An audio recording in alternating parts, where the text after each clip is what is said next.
4 days. That's how long it's been since a gunman opened fire at Brown University, killing 2 students, injuring 9 more, and we still do not have a single suspect in custody. But here's what we do have. An Ivy League university scrubbing its entire website of a Palestinian activist student, blocking journalists who ask questions, and a police department that seems more interested in managing narratives than catching a killer. And the story they're not telling you is worse than you think. Why the scrubbing? Why the blocking? Why, when a killer roams free, does an Ivy League institution dedicate resources to deleting records instead of demanding transparency? Well, as it turns out, the more we learn, the more we're finding out that these questions are revealing a pattern, a very disturbing pattern, with Brown University itself at the heart of it. Shocking and really just disgraceful updates from the latest Brown University press briefing that we were just given here, conducted by the Keystone Cops. Let me break down what we learned here. We were assuming that Brown University had over 800 cameras on campus. We were wrong, okay? It turns out they have 1,200 cameras on campus. We have 1,200 cameras located throughout the campus. We don't publish the locations of the cameras. That would give a map to somebody to evade detection on the cameras. So that would be counterproductive to do that. And wow, magically, none of the 1,200 cameras that they have at Brown University captured an image of the suspect. So he's not seen on any of these. We also learned that not only do they have 1,200 cameras instead of 800, they have cameras inside the Barris and Holly building where the shooting took place. Yesterday, they told us there were no cameras inside the building because it was an older building, so they didn't have new cameras inside the old building. They went on a whole word salad about why there were no cameras. Today, we find out, oh yeah, we did have cameras in the building. Here was the exchange. There are cameras in this building, and as I answered the previous question, we have turned over all evidence that we are holding at Brown to law enforcement and are cooperating fully with them. But it's interesting to me as to why they will not disclose what he said. Why are you covering for the jihadists? Now, if the person isn't a Muslim, I'll shut the front door. But to me, when I looked at the video, it looked like a fat Muslim, stomach hanging out like it had too many beers. And that's what the person looked like on the enhanced video that they showed us. It does not look like a white person. It does not look like a black person. And this person yelled something before they shot people. Come on, bro. 2 + 2 is 4. I believe some web pages for students or faculty have been taken down. Is that a response to any external threats to anyone in the community? We have been working very closely with law enforcement to provide them with all of the internal to Brown information that they need to do this investigation. It's their investigation. They're the professionals. So we're providing information. We're not in the job of reviewing it for them. I know nothing about web pages being taken down as part of this. It's the first I've heard of it. In the back. Now, when it comes out, we're going to find out, hopefully we find out why y'all been covering it up and lying. Jesse Waters, in my personal opinion, gave an incredible explanation of this. In theory, like I expect him to have.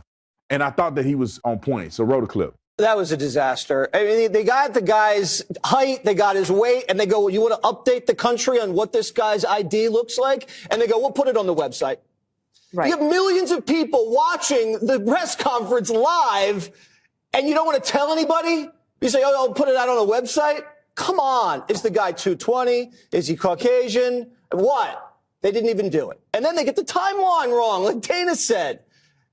I couldn't hear a word he said. Everyone's trying to back off. No one knows what's going on. It's 3 days later, after a gunman walked into an Ivy League university building and murdered the vice president of the College Republicans, killed 2 people, injured 11, and walks away. We don't know where he is. We don't know what he is. And doesn't seem to be that concerning to the people that were delivering that press conference. This was a premeditated target attack. The guy was casing the facility beforehand. They have 800 cameras at this university. They didn't have a camera at the entrance to the building so you can see who goes in and out of the building. This is stupid. And I agree with him 1,000%. You know, you just wonder. This is why people lose trust and faith in investigators, because they get out there and they should say nothing if they're gonna say bull crap. Just get out there and say, hey, this is under investigation. When we get enough sufficient evidence, we're gonna present it all at one time. I don't want to say something and it not be true. And then you guys are upset because I told you something that wasn't true. We have to get deeper in the investigation. We have to comb through all the information and make sure that we're not disclosing anything to you that will compromise the investigation. Tonight, student protesters refusing to stand down as Brown University officials temporarily suspend the school's chapter of Students for Justice in Palestine. This suspension is a clear move to debilitate one of the only organizations on campus that is actively making space for collective grief amidst the genocide in Gaza. Suspension revokes the group's official recognition as a school organization, putting a hold on all campus-affiliated gatherings, including events, rallies, and meetings. University officials say it comes pending an external investigation into a, quote, threatening incident, end quote, that allegedly targeted members of the campus community at a recent rally protesting the school's decision not to divest from companies with ties with Israel. In terms of the specifics of the allegations, we have no information from the university. In a statement released by university officials earlier today, Brown administrators say, quote, the implementation of the interim measures is based on the severity of the alleged behavior and does not prejudge whether the organization violated policy, end quote. In a previous letter sent to the entire Brown campus community, administrators described student protesters crowding and yelling profanities at a bus full of Brown Corporation members, describing the incident as unacceptable and threatening behavior that violates student conduct. The letter went on to describe potential disciplinary action to those affiliated. The differential rules and expectations, the Palestine exception, if you will, was strong. They say since their organizing began last year, students affiliated with the pro-Palestine movement have faced differential treatment when it comes to university discipline. Most recently, members of Jews for Ceasefire Now say they were cited for their overnight camping in a Gaza Solidarity Sukkah, which has been a respected religious practice on campus for years. It's a policy that we know is being enforced because of the administration's fear after the encampments and after all of the organizing that we've done this year. And it's a policy that is only being enforced because, or only was enforced because of our political views. The suspension is not the end whatsoever of that continued advocacy.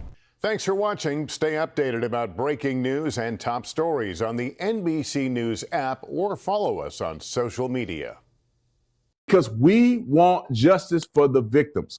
We located over $100 billion in undocumented funds going from Qatar, i.e. the Muslim Brotherhood, to American universities. We found $10 billion at Cornell, $1.3 billion at Texas A&M. Brown University, we found $1 billion in one program called the Choices Program, led by a Professor Bartov, Omer Bartov, who's a scholar of genocide, who's now arguing that Israel is committing a genocide.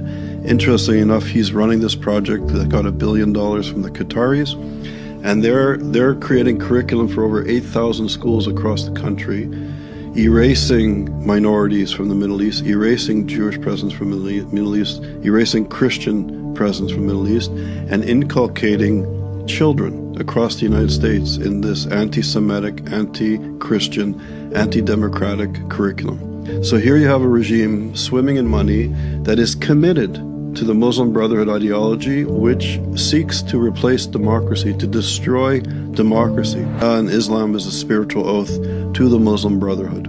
Yosef Qaradawi, who was the spiritual head of the Brotherhood for many years, always preached that the true believer, the true Muslim, is obligated to complete the work of Hitler. This character was welcomed by the British establishment, and he helped to create, he was the founding director of Islamic Studies in my alma mater at Oxford University, welcomed into, the upper echelons of, the British establishment. Assalamu alaikum. It is with enormous pride to pay tribute to this remarkable center. So is it any wonder that Middle East studies at Oxford or Islamic studies at Oxford, these very important institutions, are turning out apologists for the Muslim Brotherhood, apologists for Hamas, apologists for the Iranian revolutionary regime at places like Oxford, at Yale, and other centers. We estimate that they're playing with over $1 trillion in assets to invest in Western institutions, to influence Western society. Fighting for Palestinian liberation is also fighting for your liberation. Zionism is white supremacy. And sometimes revolutionary essential. We actually need to crash the U.S. settler state. So we have to struggle to crash things here. And my students were very, very clear about this. We have to struggle for indigenous sovereignty right here. Seek to dismantle the United States. I hope you seek to dismantle the United States. And if that isn't your politics, okay?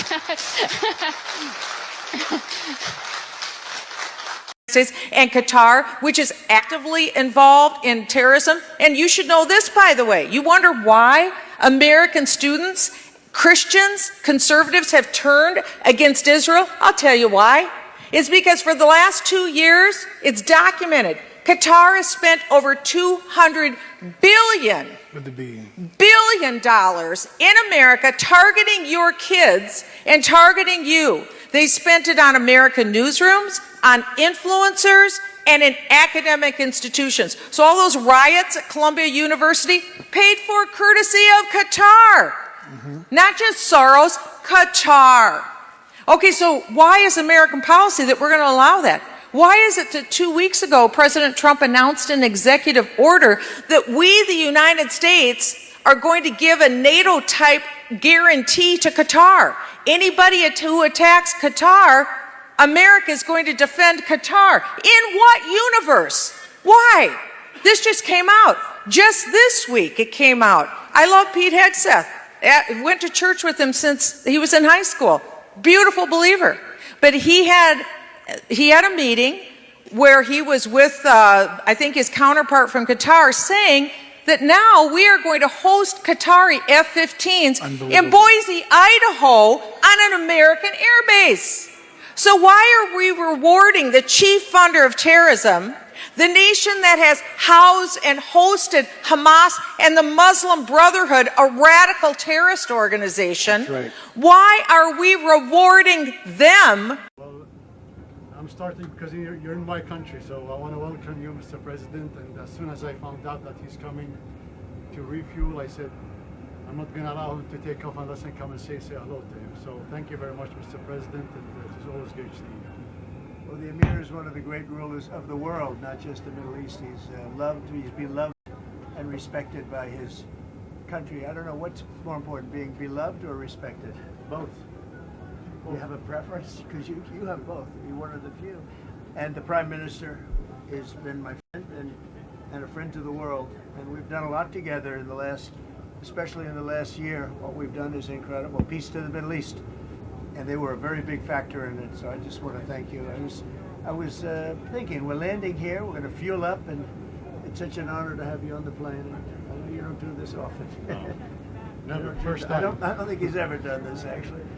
But it's an honor. We have a great ally. He's a great ally. They are a great ally, and these are two great men. And as long as we're together and you have those cameras rolling, I want to just say we express our thanks. And you have a safe Middle East right now, and you're going to keep it that way for a long time. Well, for a very long time. Thank you very much, everybody. Appreciate it. It's a great honor to have them on the plane. I only come back to tell you that you were so well behaved. I couldn't believe it. You were so respectful and well behaved. I appreciate it. Okay? He's a great guy, actually. He's a great leader. They helped us a lot. And it was really nice that he came. We were just refueling, and he came and said hello. It was very, very nice. Great man, actually. Great gentleman, too. How did it go? Great. I mean, we talked about peace. We have peace in the Middle East. That's what we have. Great peace in the Middle East. He thinks it's enduring. He's never seen anything like it. And he's very happy that I got involved. And he helped, and we had a lot of help. The nation of Qatar, unfortunately, has historically been a funder of terrorism at a very high level. And in the wake of that conference, nations came together and spoke to me about confronting Qatar over its behavior. So we had a decision to make. Do we take the easy road, or do we finally take a hard but necessary action? We have to stop the funding of terrorism. I decided, along with Secretary of State Rex Tillerson, our great generals and military people, the time had come to call on Qatar to end its funding. They have to end that funding and its extremist ideology in terms of funding. I want to call on all of the nations to stop immediately supporting terrorism. Stop teaching people to kill other people. Stop filling their minds with hate and intolerance. I won't name other countries, but we are not done solving the problem, but we will solve that problem. Have no choice. Kosher, he's meanwhile set to accept a $400 million US Boeing 747 gift from the Qatar royal family. The latest and the greatest of our planes and just about everything else. So I think it's going to be a lot of fun and very interesting. But I just want to thank you for the friendship, for the long-time friendship. And again, long before any of this stuff, we just liked each other. That's not a bad thing. That's a good thing. But we always had a very special relationship. And we came from Saudi Arabia, where we have another great man over there that's a friend of yours. And you two guys get along so well and like each other. You sort of remind me a little bit of each other, if you want to know the truth. They're both tall, handsome guys that happen to be very smart. But he's also a very special guy, and it's good to see all the relationships forming in the Middle East. Why are you covering for the jihadists? Now, if the person isn't a Muslim, I'll shut the front door. We are seeing somebody by the name Mustafa Kharbouch, a Palestinian refugee student that was tied to the Middle East Studies program at Brown University. We are seeing photos of him side by side with the footage that the cops released, and he very much fits the picture here, being short and stocky. And we are also seeing in the same breath that Brown University is currently, actively right now, wiping him from their websites, where they had previously had shout outs and spotlights for him at Brown University for his activism and the work that he's been doing. Mustafa is also highly motivated by questions of indigeneity, justice, and inclusion, and particularly is interested in the intersection of queer studies with Palestinian studies. We are seeing them do this in real time. I think it's also interesting that Trump has just now declared that he is holding immigration for Palestinians. I think there is some information here that people might have that they have not released yet. The Trump administration has added 20 more countries to its list with travel restrictions. President Trump signed a proclamation yesterday to fully or partially suspend entry for nationals from 39 countries into the U.S.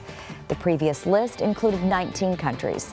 That proclamation also applies the travel limitations on individuals holding Palestinian Authority-issued travel documents. It appears Dan Bongino's days at the FBI, well, they've come to an end. President Trump today confirming the deputy director, quote, wants to go back to hosting his talk show. As I first reported here on the Tushrigan Show, Dan Bongino is leaving the FBI. The president confirmed it. Oh, Dan did a great job. I think he wants to go back to his show. And we're looking forward to seeing him back on that show. Congrats, Dan Bongino, on everything. But the last 2 years have changed me.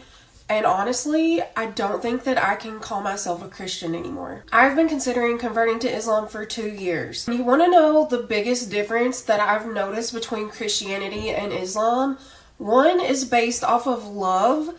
The other is based off of fear. I used to be on the hard, messy, bloody, dangerous front lines with the Muslims, as opposed to sitting comfortably in the back with the Christians, watching genocide like it's entertainment, eating popcorn, and clapping in the name of Jesus. Who was Palestinian, by the way? I know that publicly denouncing arguably one of the most powerful and evil religions in this world is going to have its consequences, but I don't care because I'm always going to choose the side of love. I keep saying that I'm still deciding, but I think I just made that final decision, and I guess I'll handle whatever comes my way in the name of Allah.